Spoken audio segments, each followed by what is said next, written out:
Yes. My disciples, what's going on? The Dicey World. We back up in this thing. Feeling real good, feeling real great.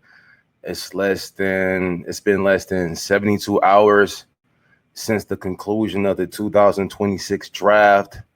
So I want to give a little post-draft analysis, what we thinking, who won the trade, what was the biggest take we got, things of that nature. So for that, we're gonna wrap to my main man, longtime friend of the show, DeShaun Tate, aka Tate's Takes, Hoops, real brilliant mind when it comes to basketball, deconstructing the ins and outs, all 94 feet of the court.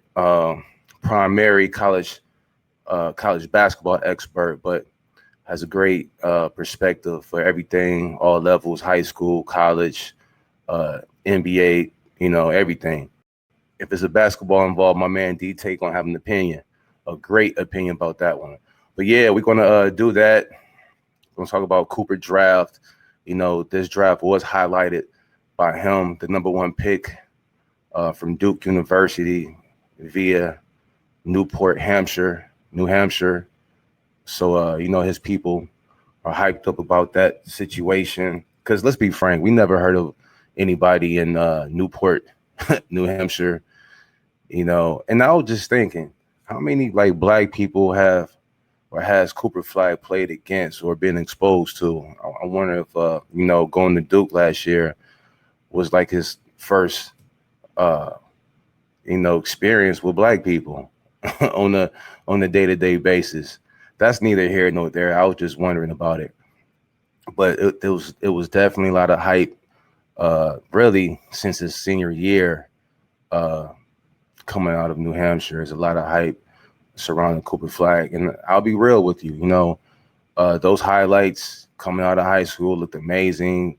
Those basketball camps, those AAU league games, he looked great. He looked phenomenal. But my biggest concern was, can he do it on the NBA level? A lot of hype surrounding him for his athletic acumen and prowess. But let's keep it real. This is America. We getting the vibe like he's giving off like great white hope energy, And I was thinking, since Larry Bird, post Larry Bird, how many like great white hype phenomenons have we had? Have we overhyped, coming out of college that really didn't pan that well in the NBA? Like I said, post Larry Bird. So I had a list, like 5 great white hopes, for whatever reason, never really panned out in the league. Number 1, I got Damon Bailey out of Indiana University. Number 2, Steve Alford out of Indiana University. Keith Van Horn, University of Utah. Adam Morrison, and Jimmer Fredette. So, and if there's anybody I forgot, just let me know. But those are like the great white hopes coming out of college basketball. So is it fair to group Cooper in that pantheon of great white hopes? I mean, probably not. He hasn't played 1 second of NBA ball, but that's the vibe that I'm getting. I don't know how many like white players have we seen in the NBA since Larry Bird, like American born on American soil players that really panned out. I can think of Jason Williams. He did well, but he wasn't a number 1 pick. Who else? Tom Gugliotta, and that's why I compared, Cooper Flagg coming out of college. But people want to say I'm dissing him, but if you look at Tom Gugliotta's stats, he averaged like 16 points and 10 rebounds a game his rookie year, like 15 points, 9.7 rebounds. So that's not like a slight towards him. And then most recently, Chet Holmgren. He was the number 2 pick coming up with Gonzaga. He just recently won the championship. But anyway, we're going to bring in my main man, D Tate, the guest of the hour.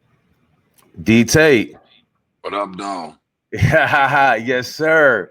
My main man. What's goody with you, my boy?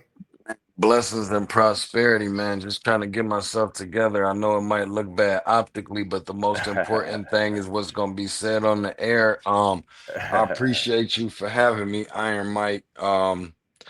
I know we on here to talk about some draft, but first I want to make sure I give some flowers, man. The persistency and the consistency of what you've been doing and holding down Dicey World, man, has been different level. So I Oh man, definitely want to make sure that um gets thank you, put sir. out there, man. Thanks for having me, bro. Of Of course, man. course. I mean, you like the first citizen of Dicey World, man. You know your license will never expire, man. You always got the open invite, man. The passport is good. You was probably the first guest we had on Dicey World, bro. And it's been too long. Pause, man. It's been a couple years since we've been blessed by the brilliant mind of my man D Tate. And I'm just trying to follow the blueprint you set, bro. I mean, come on, Takes. We go in the vaults. We got like hundreds of episodes, bro. You was a No menace. question. You was a menace, my boy, during the pandemic, man. So I'm just trying to follow the lead that you set for it, brother, man. So I appreciate you. But before you came on, though, D Tate, we just like letting the people know you better come on here and talk about the draft. And of course, 2026 was like the Cooper Flagg draft, bro. You know what I'm saying? And I've been on record. I've talked to you in the past. I compared Cooper Flagg to Tom Gugliotta. I think that's going to be his vibe coming out. And a lot of people just try to have jokes when I say that. But if you look at Gugliotta's stats, he averaged like 15 points and 9 rebounds a game his rookie season. And I'm thinking that would be a great year for Cooper Flagg coming into the situation he's in right now with the Dallas Mavericks. I don't think he has the pressure to put the team on his back. And if he produced anything like 15 and 9, that would be great. What do you think that Cooper Flagg is going to do this year, and what do you think his his roof is, his ceiling, and his floor as a prospect coming into the league this year? Well, first things first, when you gave me the invite, I didn't know that we was putting caps on, so I would be remiss if I didn't do my Oh part. gosh, I'll be oh remiss if god. I just had to make sure I'm coordinating, you know what I'm saying, putting it all together. I figured that'll put a smile on your face. Nah, I mean, there's a lot of hype, there's a lot of high expectations for Coop, obviously. Um, Mhm. I think Coop is gonna be fine in this league. Listening to your comparison in terms of, Cooper Flag, I think everybody got different idea on who they think Cooper Flag is right out the gate, and when it comes to on the next level and comparison to who he's been, is as a finished product, and I think I've heard probably the name Gordon Hayward thrown around far too many times. Not that he can't be, but I've just heard it that much. I like guys to have their own identity, and to see who they're going to turn out to be like. But no, I think he's gonna be a really good pro. I think I'm probably somewhere in the middle, in the gray area between, I mean, because everybody's gonna have their hit a rookie wall. Everybody's going to kind of go through, struggles. Um, and obviously gonna have some great games, but because of the pieces that he got around him when those pieces come back and are officially healthy, that being I Kyrie and AD. Um, I mean, I'm not so quick to run and give him a Rookie of the Year award like so many other people are, just because of who he is. He got a lot of people that get the ball in their hands before he does. By the way, I don't even think they got a point guard, especially, I'm not sure what they're doing with Spencer Dinwiddie, but whole nother conversation. Um, I mean, I expect a really good pro. I'm not gonna go as far as saying great because I don't want to put that title on him just yet. I feel confident saying better than average or mediocre, so I'm gonna say really good pro. I think it'll be really hard to imagine him as anything other than that in terms of less than. Could he be better than that? Of course. Do I see all-star level? Of course. Superstar level? I'm not so sure, but I think that's a narrative that's going to get pushed with marketing and other things. But perhaps, you start talking about his best asset, and I'm not sure that we really know what that is. I mean, his ability to be able to score the ball, sure. We talk about that all the time, and a lot of people have seen his ability and what he's been able to do, especially this past year at Duke. Now, granted, he's not playing up against Wake Forest and Boston College every night when he play on this level. This ain't that. Mhm. You go back and look at some of his games at Duke where he just didn't look like the Cooper Flag. Like, is he the best player on the floor every single night? And that's one box that he did check. I'm just not ready to go as far as saying generational. So, multiple time All-Star, I feel pretty good at that. Anything more than that, I don't want to overpromise and underdeliver. Hey, that's a great answer, man. And it's so funny because I have heard the same comparisons as well too to Gordon Hayward. I even heard Andre Karolinko, and I just think that's kind of like lazy comparing him to other like white players. Now I will say I have heard the comparison to Kawhi Leonard and Paul George, and I think that's a stretch right there. So I'm like pump the brakes on that. But do you think that Jason Kidd is gonna put the ball in his hand? Like, what's his position gonna be though, bro? Like I've heard point forward and so forth. I'm like, okay, is he starting ahead of PJ Washington, Derek Lively, AD? And then is he going to start at two guard? Is he going to play over Klay Thompson? Are you going to start him at point guard? Because, Jason Kidd at one point, he put the ball in Giannis's hand. Remember, I think Jason Kidd's last season in Milwaukee, he had Giannis running the point. So do you think that's something that Jason Kidd may do? Like, how do you see his impact coming in this season? Like his Yeah, I role, think rather. I'm I sorry. think it's trial and error. You know what I'm saying? Mm-hmm. Like, I mean, it being in a position, I don't know what they're gonna have out there in terms of however the roster is constructed at the point guard position. I would imagine that, if Kyrie ain't ready, which I don't believe he is until like I don't know how ahead of schedule he is, but I can't imagine that we would see a ridiculous amount of Kyrie Irving before, Christmas. You know what I mean? So putting the ball in his hands, I don't think is necessarily a bad thing, but also, it being situational, you know what I'm saying, for him, and obviously bringing in somebody who's a little bit more of, a vet, just from a standpoint of, um, an extension of the coach on the floor slash game manager, something like that. I think that that's something that's more likely to what I can see. Um, but because he can defend so many positions and because he can play, maybe not necessarily be the most ideal, but play so many positions. But I don't love the idea of a power forward Cooper Flag. I don't love the idea of a point guard Cooper Flag. But one thing you're not going to take away from him is the fact that he can play basketball and he can fit wherever he needs to fit on the floor. And I feel like Jason Kidd is just a bright enough mind to be able to figure that whole thing out and put him exactly where he needs to be. And I think he'll be fine over time. Before you got on, and that was a great answer, man. Before you got on, I was just speaking on like the phenomenon of like Cooper Flag, and it's definitely giving us like great hype, great white hype, or great white hope vibes with a lot of hype too, man. And I started thinking, post Larry Bird, we've had a couple of like great white hopes, and like the top five I can think of was like Damon Bailey from Indiana, Steve Alford, Keith Van Horn, Adam Morrison, and Jimmer Fredette. Do you think that the Cooper Flag hype exceeds them, and would it be fair to put Cooper in that pantheon of great white hype, of great white hopes, or you think he's better? Like, what do you think about those five versus him right here? I mean, just because of what he's able to do on both sides of the ball and at that size and at today's NBA, I think that puts him ahead of all of those guys, to be honest with you. I Yeah. mean, and deservedly so, just because of his Hmm. skill set and what he can bring to the table. And I mean, his athleticism is on a different level alone than all of those other guys. His Correct. defense alone is on a different level than all of those other guys. And he's Hmm. just ahead of the curve, and Hmm. at the stage of where he's at in his career, this is where I tell people to kind of temper their expectations a little bit because we all develop differently. And, he still has some developing to go. This is a different ball game right here. This ain't, like I said before, this ain't the ACC. Hmm. This ain't that competition in Maine. This ain't none of Mhm. that. You know what I mean? Like this is the real deal. This is the highest level.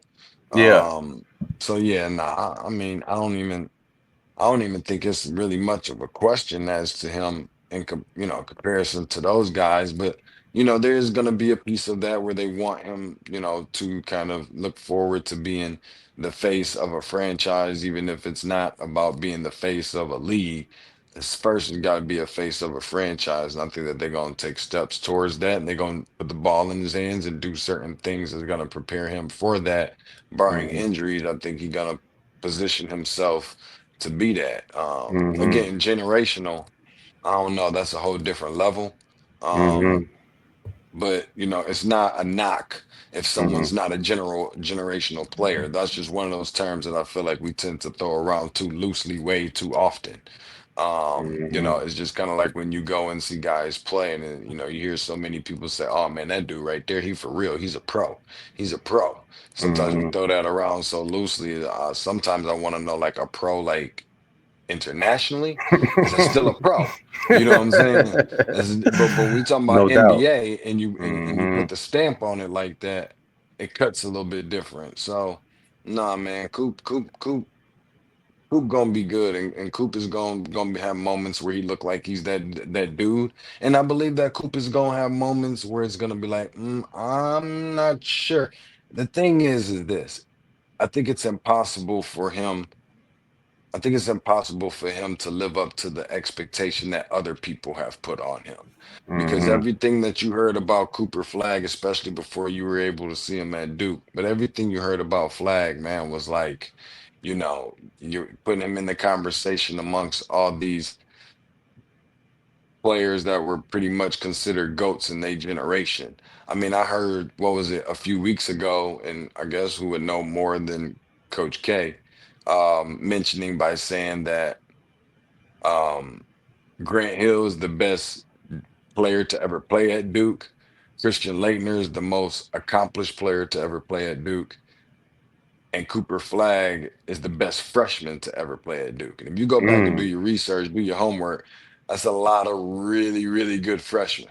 Mhm. But that's just in a Duke uniform. NBA is just something different. And I think we got to temper our expectations sometimes a little bit when we talk about certain guys, because there's gonna be moments where he's not gonna look like Cooper Christ. Let's just put it that way.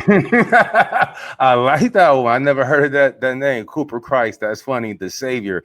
And it's so funny. I am familiar with that Coach K comment, and I was with him until like the Cooper Flag comment. Because if I remember correctly, in 1990, Duke got blown out by UNLV in the national championship game, and then the next year in the Final Four, Duke won because they were led by a freshman named Grant Hill. Like Grant Hill was the reason they got that championship. So I can't put Cooper ahead of Grant Hill like that. But yeah, those some great points, DT. And I was just thinking though too, besides those players, like the great white hope players I have mentioned, you just broke it down so lovely, man. But we really haven't had too many successful like American born white players in the last 30 years. I mean, you see the NBA now it's run by like Jokic and Luka, but those are foreign players. And I was thinking like who have been like the successful like NBA players in the last 10 or 15 years. I can only think of like Jason Williams. Uh I mean, are they like several are they like many options to choose from for like successful NBA players that had a good career in the NBA in the last 10 to 15 years? Help me out, bro. Besides Jason Williams. I mean, yeah, but they're not on the level of these other guys like when you say successful careers, yeah, that's one thing. But Mm-hmm. when you start getting into, like, what I think you're talking about, I then I am. don't think that I don't really think that nobody else is gonna fit that bill like that, you know. Okay. Um, and it's carved out to a degree for him to be successful, and that's not just about being white. It's Mm-hmm. just about, in general, marketability amongst other things Mm-hmm. that we don't or can for sure, or don't Mm-hmm. really have to get into. But Mm-hmm. no, I mean, it's not a ton, but I mean, you got some dead eye shooters, and for the most part, you know what I Mm-hmm. mean. I mean, you ain't Mm-hmm. got no guys about to like really fly through the lane like that and flush and this and that, but Mm-hmm. You definitely got some that's more than worthy of being considered, having successful NBA careers, but you'll be really hard pressed to find some names that's in the same grouping Mm-hmm. of where many people are ready to put Cooper Flag already before even seeing him in a summer league game before In the summer anything. league game. No, Yeah, like for a game that don't even count. it's so funny. That's a great point too. Because before Cooper, I had this kind of like expectation or perception that we had for Cooper. I had for Chet Holmgren. I was a big Chet Holmgren fan coming out of high school, in Gonzaga, and I believe he was a number 2 pick. That's pretty high. And he came in, he played his role. Obviously, he's playing behind SGA, the MVP, and Jalen Williams, but he averaged 15 and 10. He got a championship in his like second full season playing. So I think he's off to a great start in terms of like having a great impact. And I feel like Cooper Flag, I think he's coming into like a similar situation where he doesn't have to be the lead dog. I feel like he should look at Chet as a blueprint of how to like successfully impact his team and to be a winner on the highest level.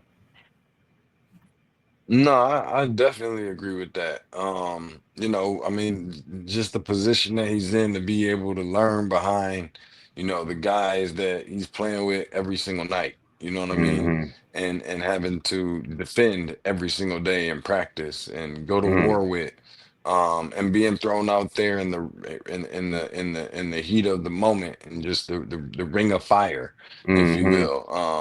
And I think that that's what's gonna be good for him. It's kind of like sink or swim, no lifeboat. We just gonna drop him in the middle of the Pacific Ocean, and we just gonna see what he can do. You know what I mean? From Mm-hmm. there, and I don't think that's bad because it's gonna teach him the hardships of the Mm-hmm. league, and you better believe what's coming along with that. While there are a lot of people in the league that like him and appreciate him or respect him or know that he got game or whatever, there's gonna be a lot of people that's gonna be feeling like, hey, I'm not about to let this dude do me in like this you know Exactly. um Mm-hmm. and I think that that's ultimately what's going to be better for him. I just hope that we don't in the league we don't I want to see that competitive edge. I mean, this is a whole different level. Like guys is you got guys as whole careers is based on this right here.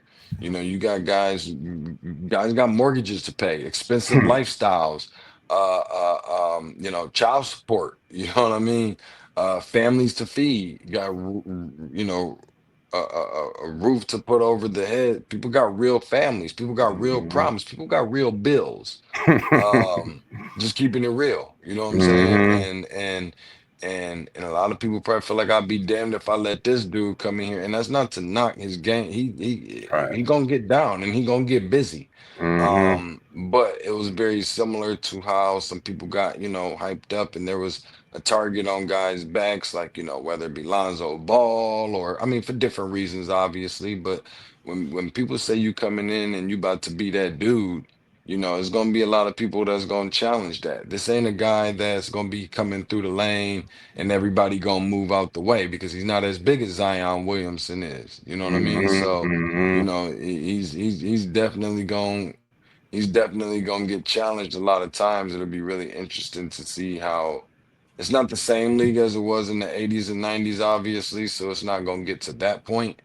Um, but I really want to see him get challenged and go through some adversity a little bit, because I'd be really interested to see how he can come out of some of that. And as you know, inevitably in this league, that's just something you're gonna go through. That's a fact, man. Now, look, man, I'm not trying to harp on Cooper Flag too much. Even though we spent like 20 minutes talking, I just want to know who won the NBA draft, bro. Like, who won the draft, in your opinion? Besides Dallas, Oh, so you um, got Dallas number one? well, I don't know about in terms of ranking, but just teams Mm, that just won the draft in general. I mean, okay. I think even though they probably didn't have a lot of picks, people are going to really underestimate who VJ Edgecombe is in Philly. Like, people talk about steals of the draft and what he's going to be able to do from a production and contribution standpoint for what they need him to do and need him to be. It might not look much like it's going to be something that's going to pop off the page, but when you start talking about competitive defenders and guys who are athletes and has more offensive game than I think they give him credit for, but that's just because it gets overshadowed sometimes by how good he is defensively.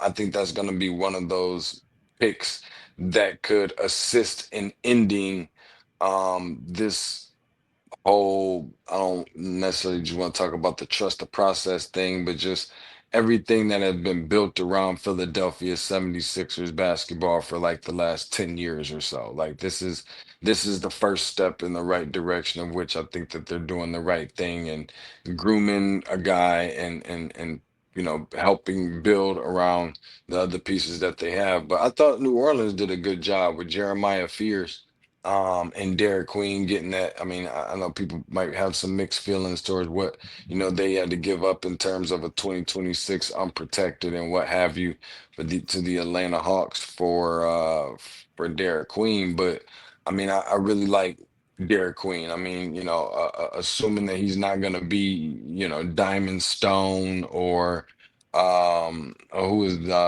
the big boy that was in like Andrew Bynum or nothing like that. I think the important thing is going to be, especially in a city like New Orleans, is staying away from the Zion Williamson diet, um and find your ways to find a way to find out what Naz Reid was doing coming out of college to kind of shed some of that baby weight, extend opposing defenses from the 3-point line, and tighten up on some of that baby fat. So I think that they're definitely one of the teams.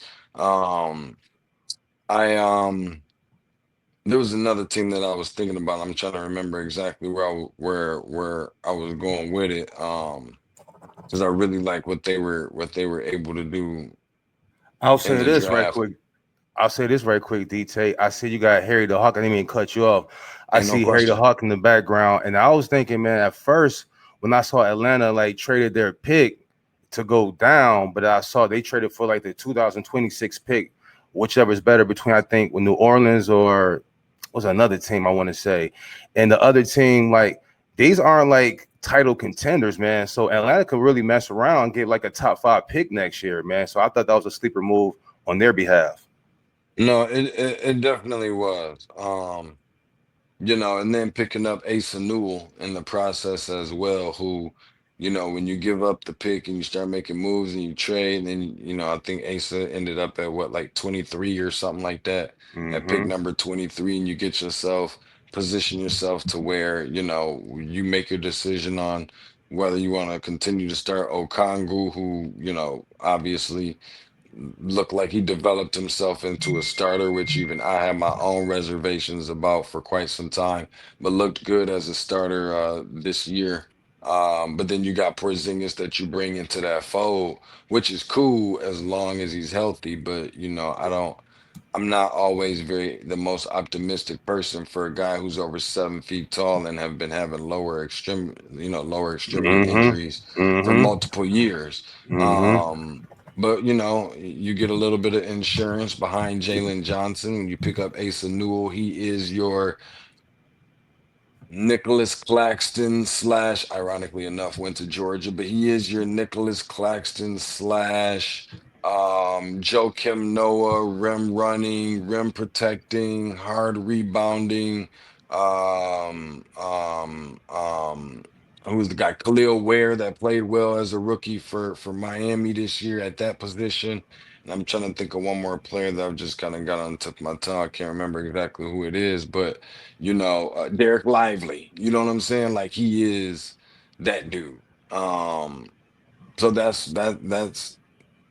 that's definitely one that I think is definitely beneficial. And I know the other direction I was gonna go, as to, who else that I saw. I mean, that looked like they were putting some things together was the Phoenix Suns by going out there. And I'm not the biggest advocate uh of Maluach out of Duke as a 7-footer, watching him in the Final Four, biggest man on the floor, didn't have any rebounds, um, but as a lob threat, you know what I mean?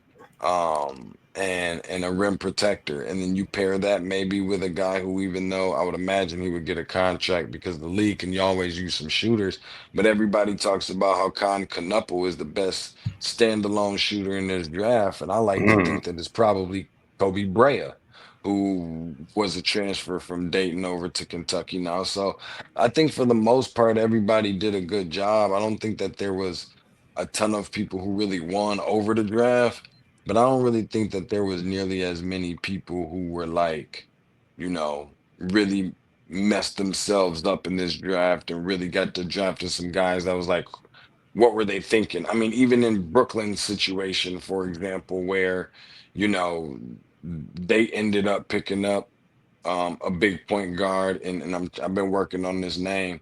He got a little bit of a Russian name, so I'm trying to make sure I'm pronouncing it correctly. But Igor Demin Mm. from BYU, a big point guard, probably about 6'7", 6'8". Doesn't turn the ball over very much. Maybe not a great shooter, but definitely a wizard with the basketball. And then obviously your boy Danny Wolf over from coming from University of Michigan, who started out um, at Yale. You know what I mean? So I think they did themselves decent and definitely not getting enough credit for what they did. Hey man, those are some great picks for us to like look out for, man, and to like process. And you're right though, I do agree. I do like VJ Edgecombe. He got some bounce. I do like Queen. I know you had mentioned Bynum from the Lakers, man, but I feel like if I'm correct, I feel like Queen was kind of like an undersized big, so he kind of gave me like some Zach Randolph, some Zebo Barkley kind of vibes to me. That might be a little premature, but just in terms of like body size, I do like the Phoenix draft, man, because I like you said, your boy Berea. He looks like Devin Booker to me. He looks like Mm, a Devin Booker like junior. You know what I'm saying? I heard that Booker was his like favorite player coming up back in the day. So that hmm would be hmm amazing if a Booker can like, mentor him. But I'm just anxious to see what Phoenix does if they're indeed finished, because right now I do like the two centers they acquired on draft night. The one I can't even say his name, but I'm not going to mention, but the Duke guy.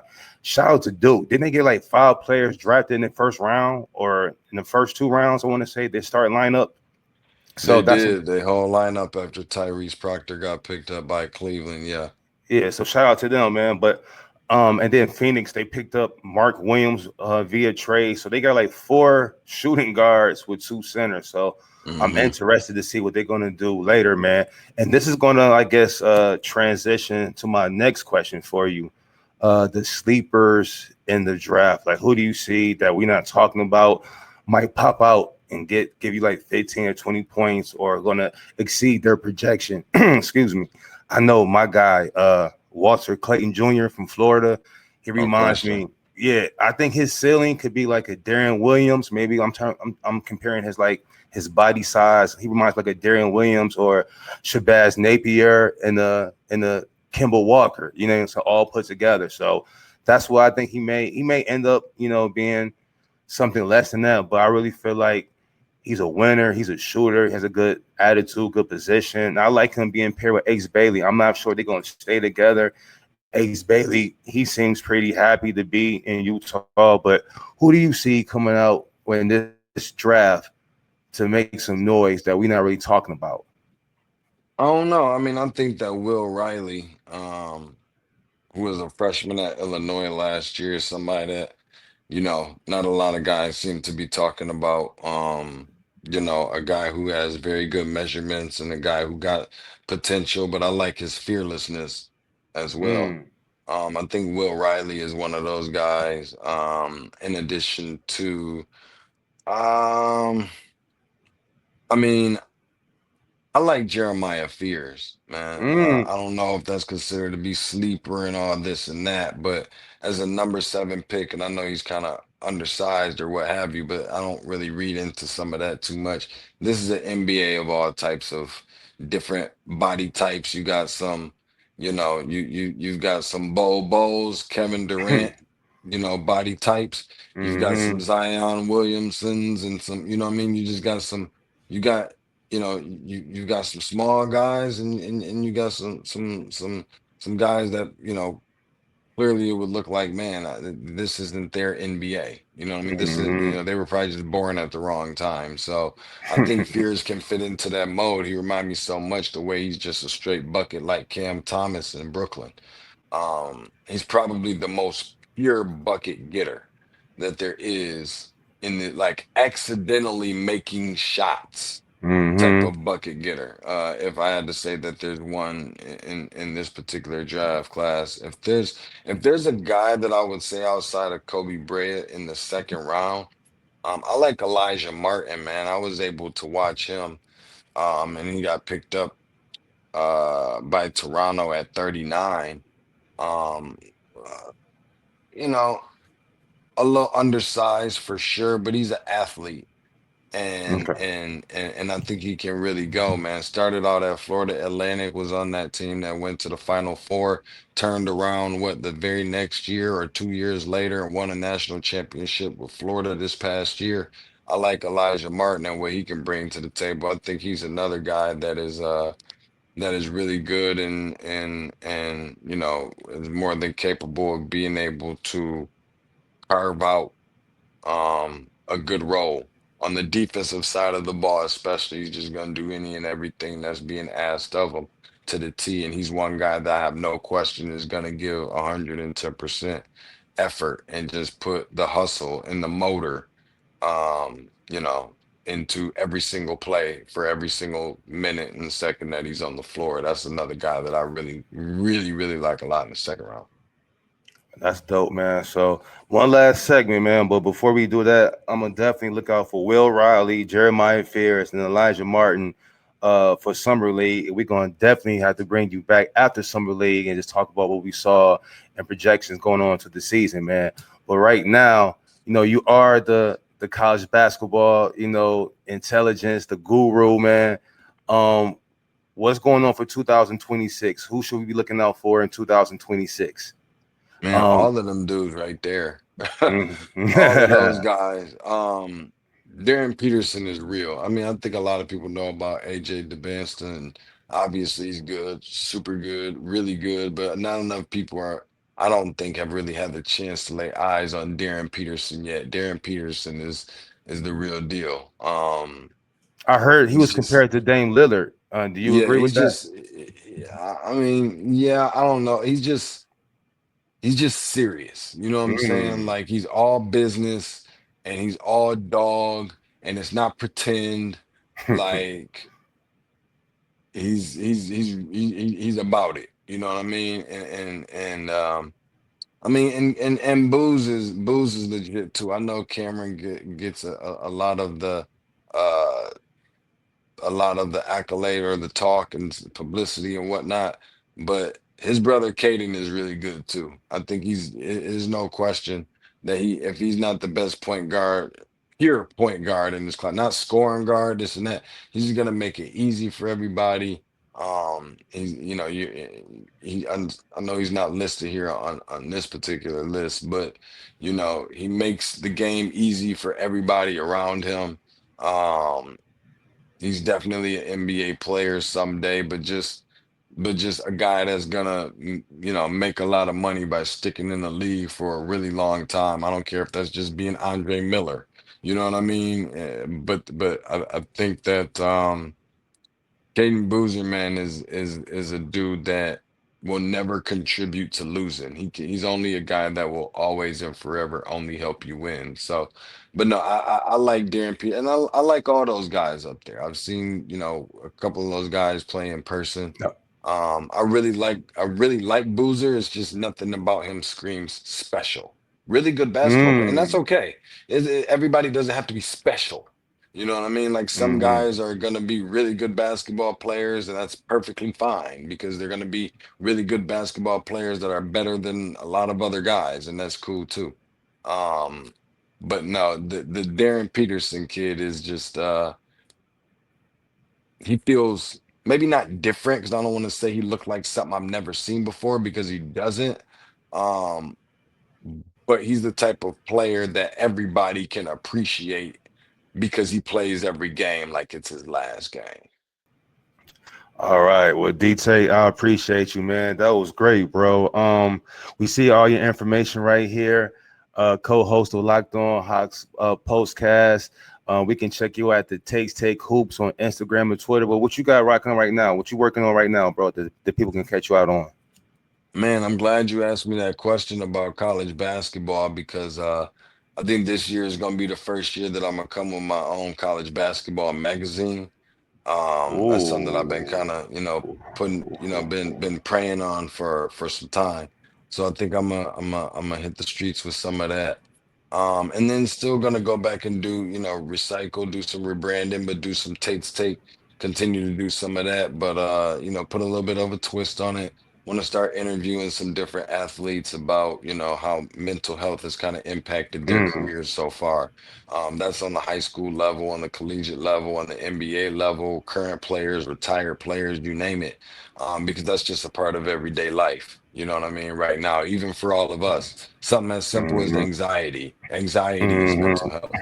You know what I mean? So, um, I'm gonna have some people within that works within the mental health field as well, different professors and what have you, and some people that really can, dive deep into um how some of that can impact our athletes. And I think that, as a people, we need to think about that a little bit more often, because some of the things that we get on some of these podcasts and different shows and what have you, and the things that we say about some of these people who sacrificing time, energy, wear and tear on the bodies and just life every day.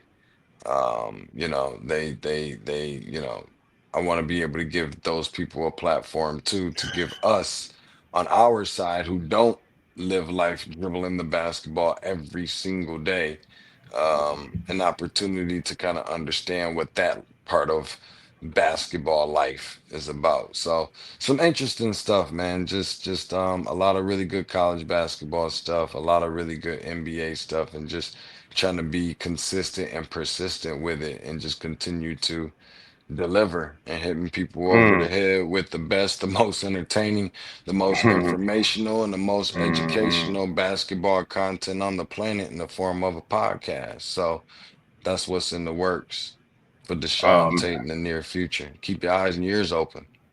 I mean, that sounds amazing. That's dope, man. Thanks for sharing. I love the concept. I love the idea. We don't have too many brothers that's open and willing to share their experiences and to admit that they're going through some stuff, man. It takes a lot of courage and strength to open up to anybody and share your situation and just deal and talk about mental health, man, because No for doubt. so long, at least in our generation, our era, that was such a big stigma. But I'm glad we have uh, an atmosphere that people are starting to open up now and feel comfortable sharing the feelings because that stuff adds up, man. You know what I'm saying? The pressure these athletes are facing from like the social media, the comments, that stuff adds up, man. It can be like a burden. So I think that's an amazing idea and a dope concept, man. And in regards to the magazines, I mean, he's taking me back to my childhood, bro. When I was a young take when I actually loved college basketball too. Your Street and Smiths and seeing your favorite Mhm. college teams on the cover and to break it down and just magazines in general, bro. We're all veering away from like social media to like AI artificial intelligence, man. So I'm glad you bringing it back. All right, D Tate. Well, thank you so much, my brother, for being on. One last word from you. You got any shout outs, your boy? I don't, man. Just appreciate you for just continuing to inspire, man. Continuing to be Mm. the homie Iron Mike Dyson, man, and just being persistent, being consistent, and Mm. inspiring in ways that you probably don't even know that you do, man. So overly grateful and appreciative of the relationship, man, and just keep on doing what you're doing because you just never be knowing who's watching. But there's people watching, man, and Mm. I'm just glad to see that you're doing what you're doing. Yes, sir. God bless. Thank you, man. Well, that's D Tate right there. Man, that was a great show. DeShaun gave us a lot to think about. He broke some stuff down. He brought some levity to the situation, especially with come like Cooper Flagg. When D Tate talk, I listen. So he's saying he's going to be a good hooper, a good basketball player, a good impact player, a little bit better than Tom Gugliotta again, which I keep saying, he had a great rookie season, meaning Gugliotta. But he told us who won the draft, who to look out for, and gave us some sleeper picks to look out for. And I will be looking out for Will Riley, Jeremiah Fears, and Elijah Martin. Those are the 3 sleeper picks that DeShaun told us about. So make sure you check them out for this upcoming summer league, and then we'll bring DeShaun Tate back on after summer league and discuss his picks and everything that we saw. But anyway, guys, that's my time. I appreciate you joining. And just remember, boys and girls, anything can happen in Dicey World. Peace.